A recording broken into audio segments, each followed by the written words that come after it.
Hello there, this is Susanna. Welcome to The Real You. Thank you so much for subscribing and for all your comments and suggestions.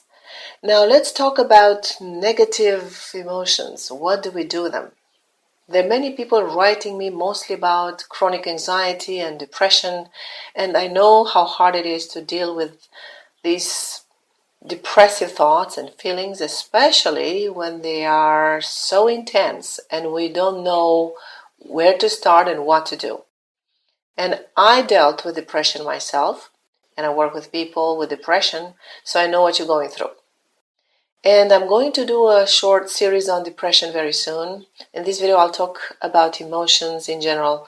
So what do we do with them? You probably realize that our unhappiness in our daily life comes mainly from that. So what do we do with them? Do we express them? Is it good to express them or not? How long should we express them? Now, honoring emotions is quite in fashion these days. There is a tendency to being overly emotional and intolerant, and we're being encouraged to honor emotions and pain. And when it comes to expressing emotion, there could be a great deal of confusion. And there are all kinds of theories, and most of them are wonderful. But to my opinion, without the very perspective and the depth of this knowledge, they remain chunked and partial, and they kind of miss the big picture. And without proper discernment and knowledge, real tolerance is not possible. Now, the truth is that most of these negative feelings and emotions and states are actually expressions of our limitations, expressions of the lies that we're telling ourselves. So, in a way, giving too much attention to negative emotions and feelings only makes us focused on these limitations rather on the tremendous potential that exists in the human being. And very few of these negative emotions that we're experiencing daily are really a response to what actually happens. Most of the times we are just repeating patterns that we learned or inherited. Most of these negative states have been somatized, that is, recorded in your body as conditioned responses. So honoring them is not much of a help. Moreover, many people have very little knowledge on their own mind and its function, real function and purpose. And this in itself is the source of our negative responses to the world and the underlying cause of the most predominant emotional challenges: anxiety, depression, fear, stress, panic attacks, etc. So what do we do with them? How do we look at depression, for instance?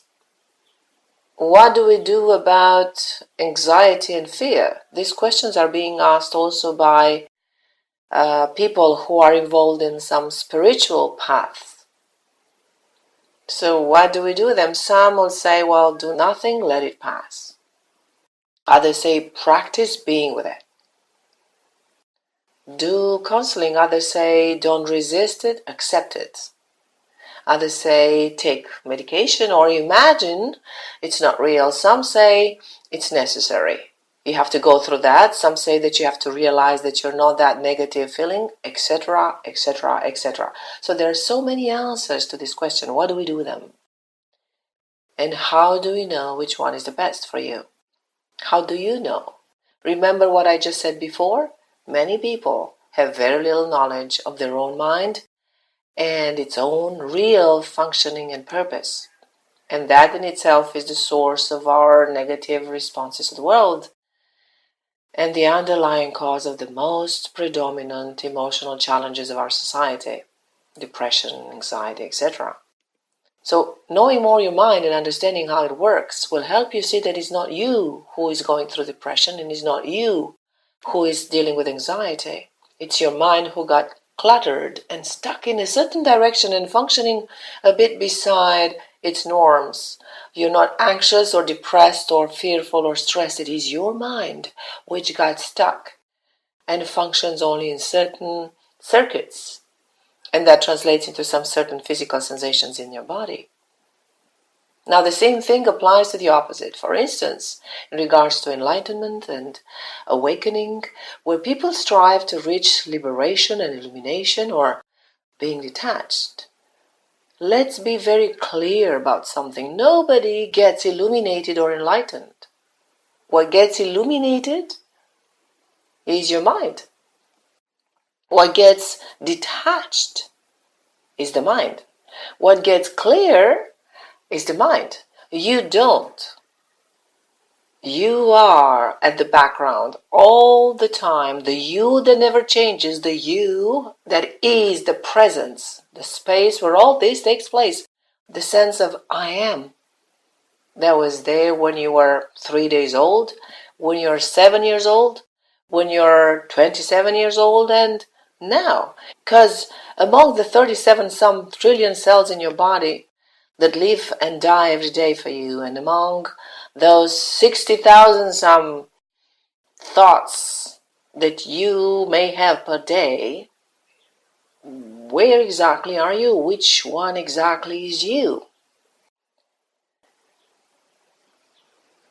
Now, knowing your mind means first of all to understand that everything that happens to you is perceived through this set of filters.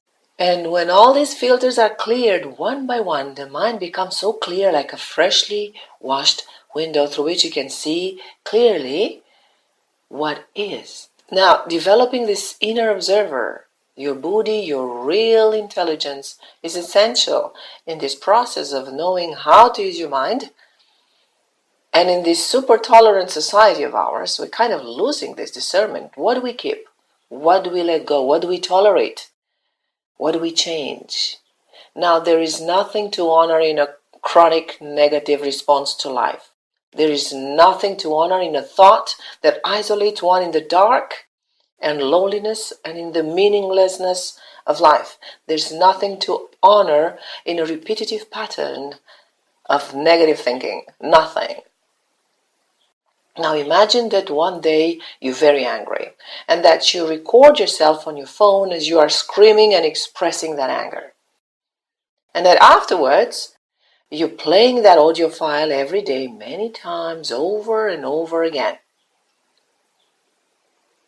So what is the value of that? By listening to this recording over and over again, in which way are you honoring yourself, life, or that anger for that matter? Now, remember the questions we asked earlier in regards to depression and anxiety. What do we do about them? And the most frequent answers to that. Now, let's imagine that we're asking the same question and that we're having the same conversation about the recording. So what should we do with that recording?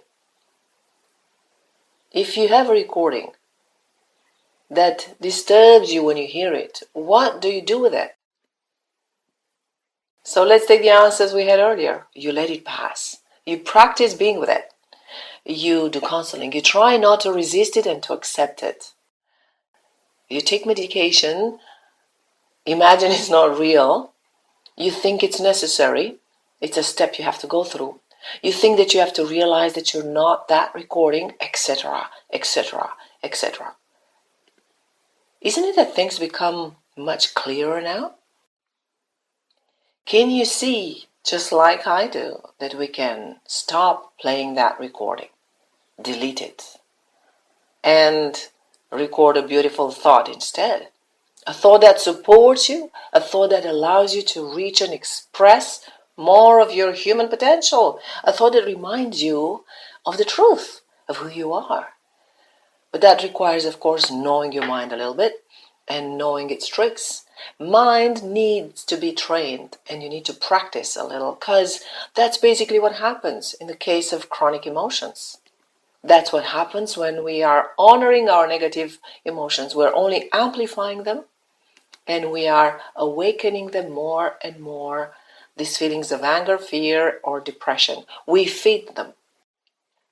Now we don't practice tolerance with the weeds in the garden when we want to have a beautiful and clear and healthy garden, do we? On the other hand, the purpose is not to avoid feeling these emotions, neither. Emotions as a natural response to real situations, as compared to conditioned responses, they're two rather different things, and that I'll explain more about that in my next video. Don't forget to subscribe and send me your comments and suggestions, and please enjoy my videos. I'll see you soon.